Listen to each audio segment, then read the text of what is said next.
Farming in South Africa is on a large scale. We saw growers with sizable properties and some vertical integration. We looked at farms in the northwest province of the country near the town of Mafeking. It is a 4-hour drive west of Johannesburg. We were there in October during the dry season when the red dirt shows and the vegetation is almost dormant. The rainy season is predictable and began in November, the spring season in the southern hemisphere. At his farm near Mafeking, we were guests of Gerhard Dreyer, a farmer who had agricultural holdings of cropland, a peanut processing facility, and a game farm. You can't judge South African farms by just looking at the surface. The dry season had been long, so we only saw remnants of the last crop of maize or white corn. So this is the kind of corn that is found across the fields after reaping that the townsfolk and the villagers pick for Herrick. This tractor, on an adjoining farm, shows what happens when you try to till the land in the windy, dry season. He said he didn't disturb the vegetation on his land, as the soil is so fine it will blow away. Now this machine looks like it pulls pretty hard. How deep do you go with it? We worked about 650 to 700 millimeters deep. So 2 feet, 2.5 feet deep. Yeah. And you pull it with a 4-wheel drive tractor? Yeah, with an 8-wheeler that stands over there. 370 horsepower. As far as the width, does this correspond with the rows of corn? Yeah. Of maize? Yeah, we did. Our average spacing is 1.2 meters, but we leave this one up for the tractors and the sprayers to go afterwards in. But the average spacing is 1.2 meters. Water comes from the sky during the 4-month rainy season, but that doesn't make a very big crop. Herrick made a large illustration to show the value of some farms over others. Tell me about why this is a valuable farm here. We call it in South Africa, we call it water table lands. Okay. But actually it is under, let's say, 3.5 meters from the level of the ground. You'll find like a gravel layer. The water cannot go through it. So that's what you call water table. So if you get a farm like this, the value of this farm is double the size of a dryland farm. Because if you work this thing deeply, nicely on 600 millimeters, the rain can stay away for 4 to 5 weeks and your crop you'll have double the crops on the dryland farm than on the water table farm. The bounty of last year's harvest was stored in large plastic tubes on the ground, each holding about 200 tons. The grain is of very high quality, and much of it is sold into other countries in the region to be made into porridge for human consumption. We have to work it very deep. We have to work about 600 millimeters deep into the ground with chisel plows. But then you can get a yield of 5. Best yields we had here 7.5 tons. But average year it's a 5 tons like this season, which was a good season. He began managing a groundnut processing plant in 2005 and purchased it in 2007. The facility meets standards to sell to the European Union. Each grower's production is kept separate and payment is based on the quality of their crop. A modern scale and grading equipment sits at the front of the facility. The raw peanuts are then transported to the processing shed and are fed onto belts for removal of trash before hulling and then intensive sorting into 3 grades. There is a combination of hand labor and modern technology. The goal is to get a large portion of the peanuts to grade in the highest category, but there's a market for everything. How do you make sure that coming from the fields to the final packaging that there's a quality product in here? We do the gradings like in the beginning, and when the factory is running, every hour they take another sample to check a quality sample to do a quality check on that as well. Right. Now I noticed that you had lines of people picking the nuts to make sure that only the best ones got into this first grade. Yeah. It's just an extra HPs, what we call it, hand-pick selected, to make the quality more better for the exports. But you don't throw any peanuts away? Not Where do the rest go? The divers, which is the split ones, going for peanut butter, and the crushing is going for all crushing or for a black market in Swaziland. The facility has become partially automated and dropped the workforce from 400 to 80. Herrick says he has to keep that many people, so his business remains favored by the local community. Well, it's good to see that you have a quality product like this. One of the interesting things to me was that I wasn't surprised by anything I saw in there because it's just almost identical to what I see in the United States. That is the surprise to me, that it's equivalent to what our country does. No, thanks. He also owns a game farm where we spent a night in exceptionally good accommodations. This farm has no predators and is used for ecotourism and, at a separate time of year, for hunting. I had the opportunity there to interview Koos de Klerk. He is head of Agra operations at Invest. His family story is inspiring and unfortunate all rolled into one. He's a very positive man and quite knowledgeable of the agriculture and wildlife in the region. Large tracts of Africa generally have game in the control of the government in the form of royal game. Different in South Africa, the animal belongs to the owner of the farm, of the land. And that can vary from very small properties to very large properties, which is in its existence encouraged. That law in its existence has encouraged the breeding of animals and the game farming of animals. So much so that it's quite a big business in South Africa. Now, where we are now, this very nice little game resort, what is the major purpose and what's the major income for them? They would have a mixed income here. It would be predominantly from hunting. They would get their revenues from hunters coming in from overseas. And then there'd be a form of ecotourism as well. The two wouldn't mix, obviously. They'd have a season for ecotourism in the form of cameras and people actually looking at animals. And then they would have a season, which is normally in the winter, when there are less flies around and bothersome pests, where you would have a hunting season where the meat can be processed, cut safely without it being contaminated in any way. The parties on those massive treks would have been a mixture of Dutch, Danish, Flemish, predominantly Dutch, but Flemish, Scottish, and Afrikaans became a bastardization of all those languages. For commonality, to be able to understand each other. The language developed, and it basically stems from predominantly Dutch and Flemish. There's a smattering of Scottish in there, there is some German in there, and certainly some Danish in there. And the language got formed, which is now a recognized South African language called Afrikaans. Is it beneficial to you now as you come into this farming area to be able to return to that Afrikaans language to be able to communicate with people? Very much so. Certainly, especially in the rural areas in South Africa, Afrikaans is the predominant language. And in much of the business world, in large centres like Pretoria especially, Afrikaans is a predominant language. So it's certainly helped me to sharpen up the Afrikaans that I'd almost relegated. And yes, in our kind of business, in our agricultural business, it does help a lot to speak Afrikaans, because the people you deal with, the traders, the merchants, the input providers to crops and things, are all Afrikaners. Many of the mechanics and tractor sort of salesmen are Afrikaners. Whilst they can speak English, they are very comfortable in the Afrikaans language, and there's almost a palpable relief if you can speak to them in their comfortable language. Sure. So it has helped me, yes. Mozambique is a sharp contrast to South Africa. The nation is emerging from a quarter century of civil unrest, AIDS, and unstable government. The native people live close to the earth. We visited roadside markets where local produce is displayed and most of the country's commerce takes place. The tropical region has fertility and water, so fruits and vegetables can be grown. Pineapples are small and fibrous, but root crops, tomatoes, and tree fruits do well. Cashews are especially good here and are roasted and sold on the roadside. The people show a level of friendliness, but most are interested in commerce. Invest owns a farm that is 1,000 hectares, or just under 2,500 acres. Major crops are rice, sugarcane, and edible dry beans.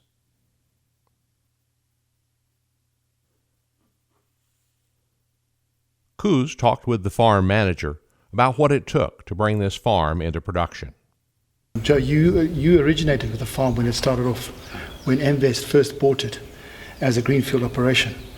Do you want to describe some of the activities you had to do to get this farm open and manageable as a farm? A lot have been invested on this farm. It was a bush. It's 1,000 hectares. There was a lot of work done here, bush clearing. This was a big bush. Big trees have been knocked down. What sort of equipment were you using to take out? I mean, some of these trees are quite massive. If you look at them here, they've got girths of up to a meter thick. What sort of equipment were you using to get them out of the ground? Yeah, we hired a private company called Smops. We're using bulldozers, excavators, knocking down the trees, reapers. We used. Then after that, then we discard the whole farm. Okay, now I know you also used quite a considerable amount of manpower to take out some of the finer growth, the smaller branches, and to clear some of the finer growth in this. What sort of size of manpower were you using at the time? Plus 250 people. That you're employing full-time? Employing full-time, yeah. Okay, how many hectares did you actually eventually clear here? We cleared, it's 1,000 hectares, and it's all cleared. 760 is under pivot? Under pivots, yeah. Okay. And the pivots originated from, they're American pivots, valley pivots, and you got those from South Africa? South Africa, yes, exactly. And you had a professional team putting them in? Yes, professional team from South Africa. Helping with Nick, one of the guys who are no longer with us right now. They teach us, and we've got two guys left on the farm right now with that knowledge, still working with us. The water for irrigation comes from a canal and river over a mile away, and a flood almost 2 years ago was a major setback in the efforts to irrigate a larger portion of their land. Well, what you're seeing here is an act of nature that occurred a couple of years ago, and as an explanation, I have Susan Payne with me, who is the executive chairman of Invest. Susan, we're looking at a huge piece of pipe here that at one time was part of a system you had put in from this canal. Tell me what you had done. Yeah, we put in a system of piping to bring the canal water onto the farm about 1 kilometer away. At the time and even now, it's a very robust and well-built, fairly advanced pump station, quite expensive as well. And there were floods in February of 2013, so 18 months ago. And the floods impacted a lot of farmland in the area. Luckily not our farm, but it impacted the pump station. The only damage to Invest was this pump station. But this was substantial. And it caused a problem with providing irrigation, so we had to set up an alternative. We're repairing it now, and it is basically the pipeline that supports 760 hectares of farmland for us. Now, you did have a temporary station you put in. In fact, we can hear it in the background. Yes, yeah, and that continues today. I mean, that supports cane and beans currently growing on the farm. Now, to put this back in place, I note there's a rupture up there right close to the river. Mm-hmm. About how much money will it cost? $50,000. $50,000? Yeah, so it's certainly bearable. We just got funding for that, and we're repairing it now. I think I took you through the process on Land in Africa. It's just, you start at literally at village level, and you sensitize the locals, explain your project to them, make it acceptable to them, to the headman. The chief then signs off on that. That then goes to a central committee, a land committee, who is blessed by the chief. That goes to the central land committee. Will then bring in a survey department who survey the piece that you've required or requested. That will then be put on a map with the Ministry of Agriculture. The Ministry of Agriculture then issue you with a duat. Early one morning, we visited a cattle ranch, and Pete de Klerk, Koo's older brother, gave us an overview of the ranching operation and the potential for the future. What is the type of region we're in that makes this good for ranching? We're in a unique environment where we've got quite a big component of browse. We've got Mopani sodic type soils, and the trees themselves are a big component of the feed that the animals actually take up. And they provide a lot of fogage in the winter periods, so cattle go through winters looking good. The soils are generally very good here. Rainfall is in around 600 to 800 millimeters per annum, and we have a lot of surface water on this particular section of land here. From the facilities here, it looks like people have tried to raise cattle here for a long period of time, so they have shown some success at some period. Correct. In fact, very successful. And the kind of animal which has survived in this environment with the kind of management is a very hardy animal. There's a strong indicus infusion with Brahman blood brought in at a stage from Cuba in the early days and laterally from South Africa. What would you do here to be able to make this into a better place? I think that I would retain the core group of animals which are here because they've got resistance against all the bugs that we've got here. The heartwater, babesiosis type, anaplasmosis type disease, etc.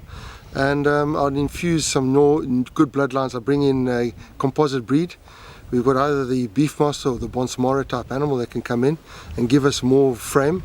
But generally be grazing management, keep the animals, take the water to the animals, and I'll be very attracted to a savoury type paddock system here, which we have intense groups of cattle and move them on, upgrade the quality of the grass in the veld. We visited a banana plantation while in Mozambique, a well-run operation with hundreds of workers. We were not allowed to shoot video, but were allowed to take photos. Bananas are a very good revenue generator. They grow from a mother plant that puts its total energy into the production of a bunch that, from our perspective, grows upside down. Supervisory personnel direct the workers to cut the stalks of bananas and attach them to a chain that follows a track to the processing shed. Once inside, the bananas are removed from the stalk and washed before being prepared for shipment. Bananas designated for local sale are in mesh bags, sometimes as singles that sell at a lower price. Those that go to the big markets or are exported are placed in a heavy logo box. They are stored under refrigeration to slow ripening and are then moved into the channels of trade. Our final stop to look at farms took us to a country that is known more for wildlife and natural beauty than agriculture. Near the town of Livingstone in Zambia, we traveled down paved roads to farms that looked like those in Kansas or Nebraska. In the dry season, only wheat was being harvested, but the results of this crop show good breeding, good soils, and proper delivery of water. This is Charles Murray, who is the farmer here, who is a Zimbabwean now living in Zambia, and you're harvesting this crop, and is it meeting your expectations? It's done very well this season. We'd like to do better next year, but we're quite happy this year. You're definitely letting it get dry enough. The kernels are quite hard right now, so your storage shouldn't be a problem. We're down to 8% now. 8% moisture right now. That's pretty dry. But we get to this time of the year, and it because it's so hot and dry out, the crop dries off very. Once you stop irrigating, it goes very quickly. Now, the irrigation is a key factor here. That's right. And your soil seems to be so soft that those irrigation wells dig in. Is that an indication of moisture or just the type of soil you have? I think it's the type of soil. It's a very sticky, what we call in Africa, black cotton soil. Mm-hmm. And when it gets wet, it gets very tacky, sticky, and then the wheels sink in, go very deep. Perhaps you'd like to guess how much this wheat will go. It's very thick, the heads are long, and the plump kernels give you the indication it's a pretty good amount. You and I did a calculation on it. First of all, how do you quote it? Tons per hectare? Tons per hectare, 8.5 tons per hectare. 8.5 tons per hectare, and what did that figure out in bushels? It was 135, I think. 135 bushels an acre. That's remarkably good. I also spoke to the combine operator, a young man who hopes to gain land and become a farm operator in the future. This is Tyrone Finhelsingen. You are the farmer on this land. First of all, your background. Where are you from? How'd you get started farming? Well, I was from Zimbabwe. Isn't everyone? True story. Born and raised on farms. My dad worked for a lot of farmers. He was a manager, and just every time he furthered his knowledge, he needed to get to another farm to get even better. So. Now, what did you do after you were bumped off your land in Zimbabwe? 2004, we moved to England, where I joined the military, and spent 4 years in the military there, and then came back to Zimbabwe, and then did some time in the tourism, and then came to Zambia to do the wheat harvest. How does a young man get started farming here?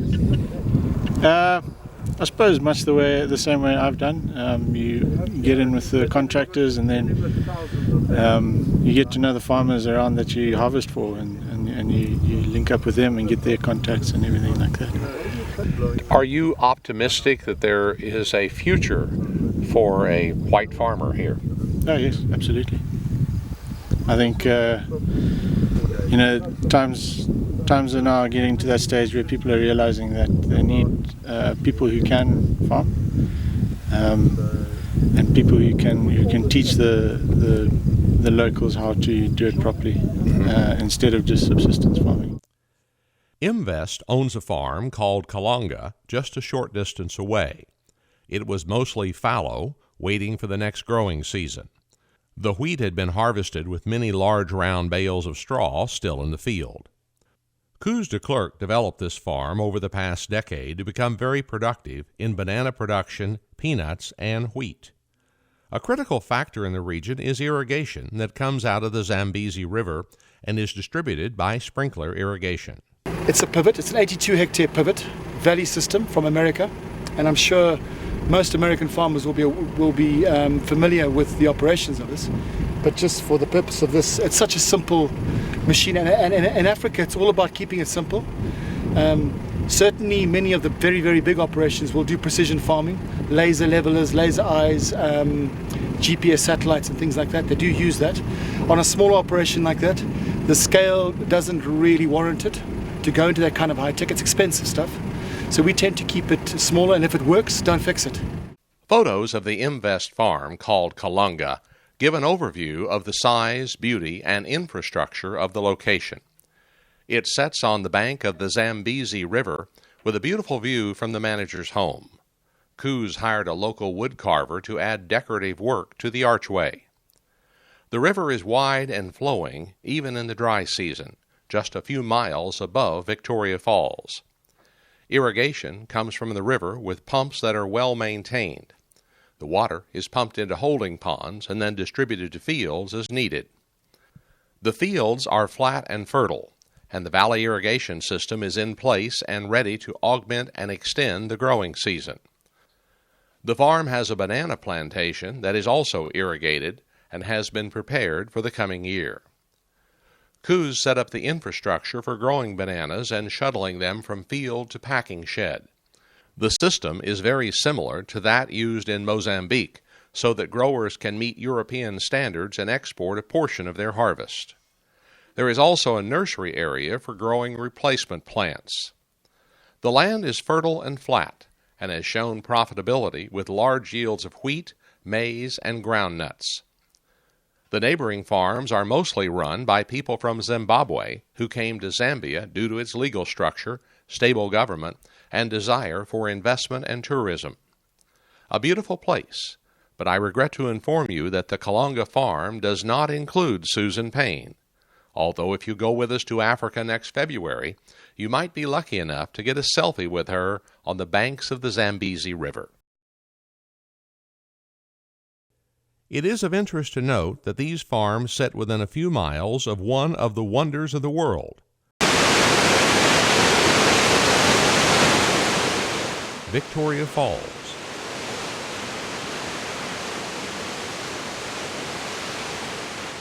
Where the waters of the Zambezi cascade down rocky cliffs for almost 300 feet. In the rainy season, Victoria Falls is almost a mile wide.